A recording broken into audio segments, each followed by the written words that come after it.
IDing your pet is one of the most important things you can do, and it's a very responsible thing. One of the things that the folks at the Humane Society like to remind us is about 75% of all the animals that come into a shelter have no form of ID on them whatsoever. And of course, if they can't identify you, they can't reunite you with your dog.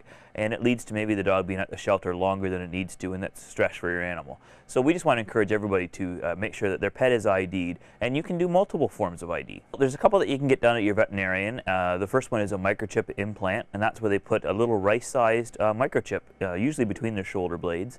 One thing to remember, ask your veterinarian, is the type of microchip that they're going to implant, does your local Humane Society have the ability to read that microchip? Because there are different brands on the market.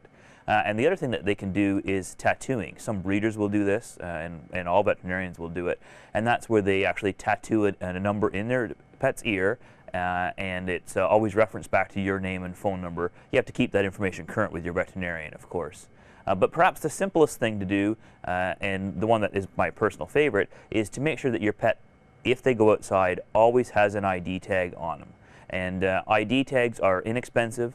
We actually can make them right in the store while you shop. It takes about 5 minutes. We've got lots of different colors and styles, and you'll put the pet's name on there and their phone number. You want to have the name on the tag, because if somebody can call your pet by name, it does make the dog feel a little more comfortable with them, and make it a little bit easier to get the dog reunited with you. So we've got our fancy computer here, and it's the iMark engraving machine. We can put just about anything you want on a tag, and for, you know, $10 or $12, you can get peace of mind and make it easier to get your pet reunited with you.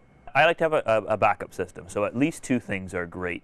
Your dog might lose its collar while it's running around if it escapes from you, and if it has lost its collar but it's microchipped, then the veterinarian of the Humane Society can still scan it and get in touch with you and get your dog back to you quickly. Visit your local animal shelter, a great place to adopt your new pet. The Kingston Humane Society, caring for our community's homeless animals since 1884, until every pet is wanted.